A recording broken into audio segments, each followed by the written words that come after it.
Okay, so I thought I would prepare a little presentation on Agile with distributed teams. Basically, this is going to focus on, like some of my experience working with my previous company with distributed teams, as well as my more recent experience with Reach and working with remote core teams. Just a little quick about me, for some of those folks who might not know me as well as others. So currently I'm managing 2 remote teams in Brazil. I joined Rackspace in April of this year. So in my previous company, I worked with both remote and local teams. Talk a little bit more on the team structure. So I love to spend time with my family, traveling, and I love world geography. You need to know the capital of any country, traveling. So here's the quick agenda, quick introduction.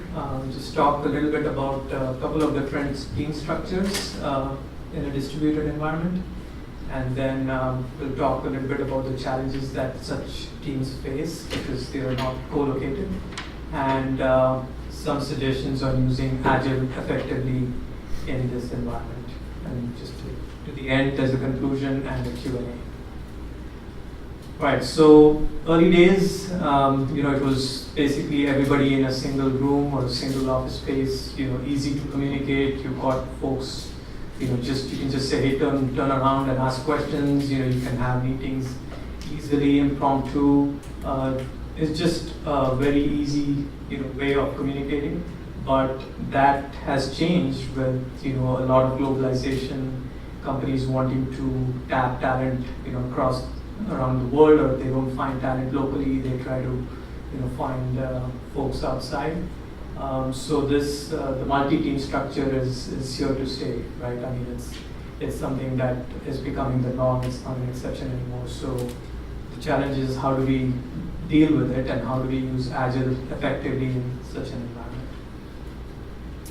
So a couple of scenarios of team structures. The first one is that you've got, just an example of 2 teams, and you basically split you've got the team such that the entire team 1 is in one country or city, and the second team is in a different city or a country. So basically what this means is they're working on possibly the same product or project, but then you've got the separation in terms of teams.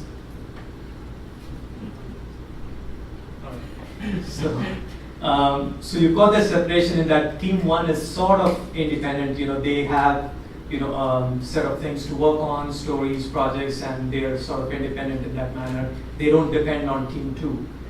In scenario 2, you've got like one team that has been split into based on geographic locations. So part of the team could be in the US, and like 3 members are in the US, 2 members are in a different country, but they're working on the same project, in the sense that they're also working on similar stories that are leading to a particular epic that are part of a bigger project. So in my previous job, the team structure was more like scenario 2. So we had like 6 members in the US and then 12 overseas in India. So because of that sort of a ratio, we had to kind of mix things up and have like 1 or 2 team members here, and then the rest of the team was over there. And like this, we had several teams. In my experience, I think scenario 1 is better in the sense that you've got at least the team co-located so that you can have the communication and there's more coherence in versus scenario 2 where you've got the same team that's split up, and if there's a time zone difference, then there's additional challenges that poses. So for those of you who are not within reach, this is just a quick overview of our team structure. So we have 4 teams in Blacksburg and 2 in Brazil. Is that accurate? I would actually add one of the teams is split between Blacksburg and Austin. So it's kind of, we have both models that you were referring to in the last. That's true, yeah, the Heat team. Yep. Adam works on it here, and then we have a couple members in Austin. So for the remote teams that I'm managing, that's the Brazil team, and those team members are co-located. So I manage them from here, but the team members, the devs are over there. So basically, some of the challenges that we face in a distributed team, the most obvious one is communication and coordinating things, because you're not located in the same, time zone, possibly same office. The second challenge is, you've got remote teams, so there's a tendency of being disconnected from the main, the main center or the main where most of the other team members are. So there's like information sharing and understanding the business and why we are doing things, those challenges. And then there's also like the challenge of, if you've got somebody working on a particular piece of code and you're actually sharing that with another team member or other teams who are not in the same location, that there's not enough opportunities, or there's less opportunities to sync up, and one person may not understand what the other side is doing, and there may be some incompatible decisions there. And then there's the issue of us versus them. Sometimes that tends to develop because you're not physically together. You don't have the time for the small talk, going out for lunches, those type of things. So those are some of the things that end up happening naturally as a result of having distributed teams.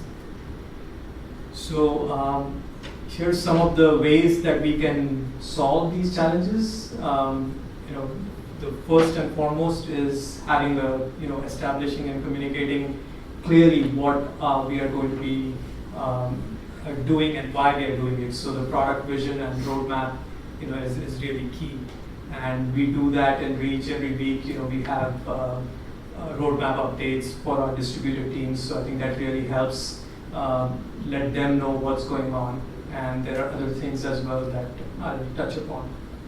The second thing is acknowledging that there are differences. There are like cultural differences. There's like differences in when the day starts and ends in different countries, and what it means, how that really impacts your project. So if you're working with a team that has a really significant time zone difference, and it's the start of our day is the end of their day, and you're scheduling, like a stand-up, then be aware that, it could be their dinner time or something that is very, personal to them.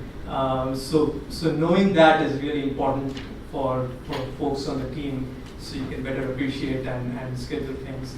There's also differences in latency, internet connectivity, United States, and if you look at other countries, there are differences. Some places it isn't as reliable as here. So, and then the last thing is obviously with the time zone, when you're scheduling something, the best option I think is to really try to meet a happy medium, discuss with the other teams and see what works well for both sides, so that you kind of share the burden. It's not like, one team is having, so on one, or I know some companies that have like, there's a significant time zone difference, they'll change the stand-up time to suit one side for some time and then the other side, so you have like a sharing of the pain.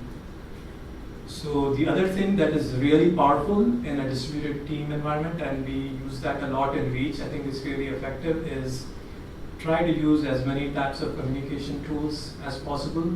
So like the IRC is really, really very good. It comes very close to high bandwidth communication. Google's Hangouts, instant messaging. The second thing I wanted to make a note of is I think like working agreements and documentation. I think this is really key when working with distributed teams, because they don't get to hear as much as what the team that is not distributed gets to. Like in our case in Reach, we have team members here. You can hear a lot of what's going on just by being there, and also we have working agreements that talk about release processes and wiki pages. That really helps the remote teams get a better understanding of the process, and they can follow those documents. So daily stand-ups and retros, obviously, that we would do anyway, but those are also very helpful for communication.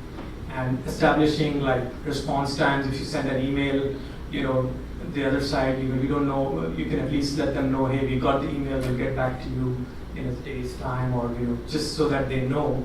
Versus if you're co-located, you can just stop by and say, hey, I sent that email, did you get a chance to look at it? The other thing is lateral communication is also key. Like if you're working with a distributed team, communication doesn't have to go through a particular route. Like it doesn't have to go to a particular lead, and then the lead has to communicate everything.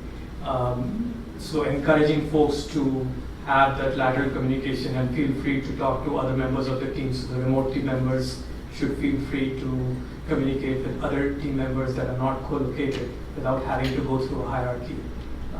That is important as well. So communities of practice, I think this is really also very useful. I think in Reach we've been doing that, and we're going to resume it. So this one basically allows the strengthening of the team culture, because really what it is even though you've got the cultural differences and all those other issues, I think the sticking factor of the binding coherence is really this culture of that we are all working on. It's a computer subculture, right? I mean, it's a technology thing, and what's binding us is this love and passion for building something, being creative, sharing our what we learned. So this is an excellent avenue, I think, community of practice to showcase that, and also make the remote teams as well feel part of the process, and they get a chance to showcase what they have. So communities of practice is a great way to do that. So building the team, distributed teams, the thing about how do you kind of get the teams really coherent. Some of the other ways to do that is obviously having some visits from the team members. It could be the team members, remote team members visiting locally, or local team members visiting the remote teams. And also that could be done initially. Seeding would be like at the onset. Sometimes if they've never worked together, cost is a big factor in this. It's easier said than done. You can't have the entire teams meet all the time, but definitely I think this is an important factor in building that relationship, to have visits both ways between the teams. And the other important thing is trying to develop a culture where you think that everybody's thinking we're part of this project, not necessarily I'm part of Team X located in country Y or city. And the other important thing is celebrating the success. In Reach we have demos, shout outs, thank yous. I think those are really important for remote team members as well, because they feel part of the process. And then feedback. So that was it. Last conclusion is really the key to understanding and acknowledging differences. What makes a success factor for Agile and distributed environments.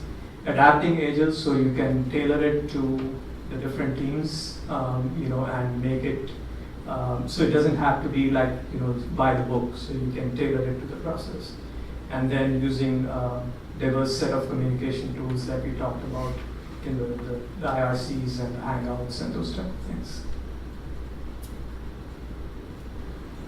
And just some references, if you are interested, I can share this with you guys, some links and that I used to prepare this presentation. Any questions? What was your experience with like your other company managing like a remote team? Yeah, so there we had 12 members who were remote. We had like a 9.5-hour time zone difference. So the biggest challenge there, and we had only 6 members in the US, so we had to form teams where you had like a mix. Like if you're working on a particular feature, that feature was like worked on by like maybe 2 or 3 people. Some were here and some were over there. So the challenges were, like I was mentioning, some incompatible decisions being made because you didn't have that communication. You didn't have a period of time of the day where you could actually talk. So you had to. I mean, you could do it, but it was either like real early. You had to be there at 8 a.m. in the morning before the end of the day, or they had to stay back really late. So those opportunities were diminished because of the time zone difference, and that resulted in some developers making some change, and then you send it, okay, why did they make the change? Or somebody gets upset, you changed my code, you didn't tell me why, those type of things. So I think that was like a significant thing. But what I would say, what really helped is when we had the opportunity for high bandwidth communication, like Skype or Hangout, or we were able to actually have, if the new project was starting and we brought 1 or 2 team members here, and then kind of talked about the design and kind of they understood the purpose, and that really helps. They became almost like ambassadors, going back and then saying, okay, here's why things are being done a particular way. And I visited those teams as well. That made a big difference, because then you get to sit down, you get to talk to them, you get to maybe go out with them for lunch or dinner, whatever. So it builds that relationship.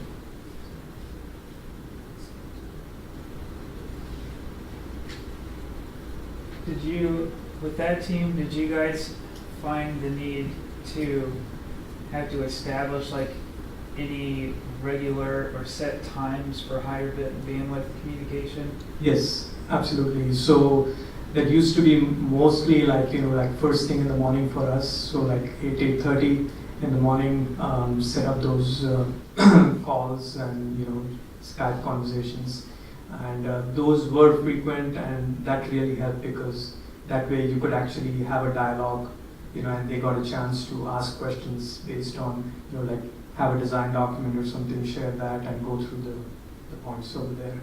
So yeah, email was only good to a certain extent, beyond like a couple of threads, it just became very difficult to, so then we had to call for a meeting. What's the biggest challenge you faced with working with remote teams with such a drastic time difference? I think it's the biggest challenge, I would say, is really having them understand the details of the requirements and what needs to be done, and also like when we talk about design and go into detail, architectural design or designing, building something, to do that so that the team members here that are part of that particular feature and over there both have a common shared understanding. I think that because of the time zone difference and the distributed team was quite challenging. But like I said, I think having the team members, at least one person or the leads, kind of be local for some time, like maybe a few weeks, I think that really helped. It made a big difference.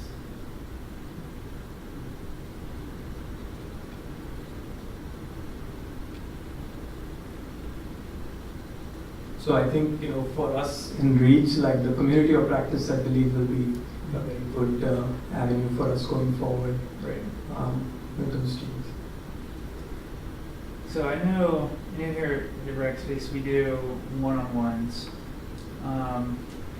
How are you able to kind of keep a feeling on the pulse of like the culture within the team, within each team member, especially those who are remote? Because I imagine doing a one-on-one would be difficult with the time difference too, especially with that many people trying to schedule all that in a week where you've got these small time windows. Yes. What I found is like I used to almost have conversations with them somehow, some technical related things almost on a daily basis. So that really built the rapport and relationship even outside of formal meetings. Mm-hmm. So I think that helped a lot, because you're not just using email or something, so even if it's 5 or 10 minutes, we would quickly get on a Skype session and talk through some things, and those conversations went beyond just the technical side. Sure. So you kind of know more, you kind of know more about them, their families, and you just have that relationship over time. You build that trust and relationship over time, and that really helped, I think. I would just add to one of the things that I think maybe is kind of implicit for the Reach team, but I think has been really important to our success, is that we use public communication tools for most of the things that we're doing. So like even committing code is a public pull request that everybody on the team sees. I think if we didn't have that, we would have hit a lot of the problems that you talked about at the beginning. Why did you change my code? Why did you do this? Because you find out later rather than seeing the whole process transparently. Absolutely. I think that underlies how we use email lists on the teams, how we talk in one big IRC channel. Sure. I've seen areas where we can continue to improve that, but I think anytime we use that principle, I think it's worked pretty well for us. Absolutely. Yeah. Yeah, I think the public part also, then you've got to, you just have it opened up and anybody can comment, review, and that really helps.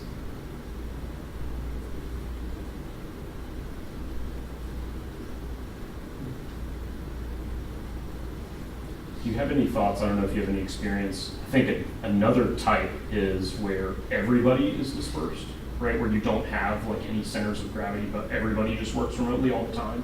Do you have any thoughts on what changes in that kind of team structure?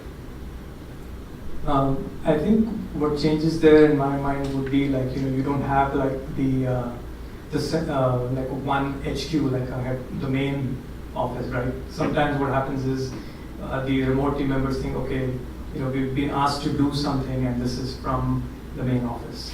So if you're completely dispersed, maybe that element isn't there.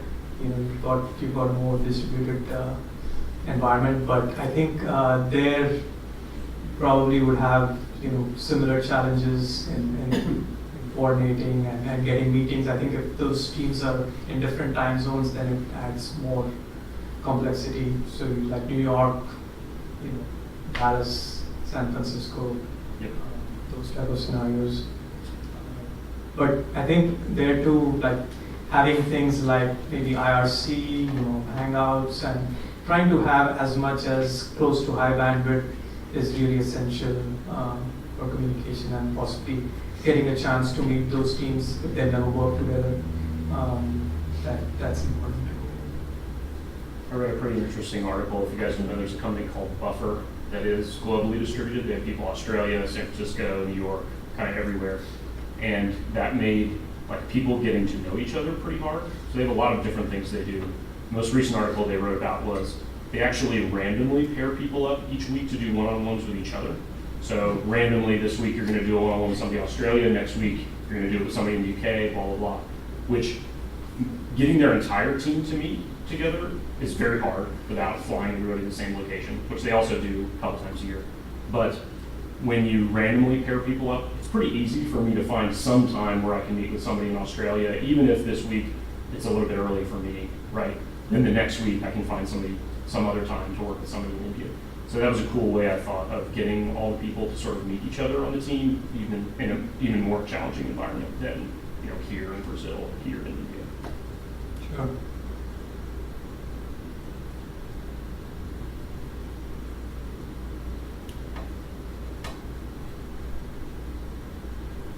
Dave, any questions? Cool. Thanks. Thank you.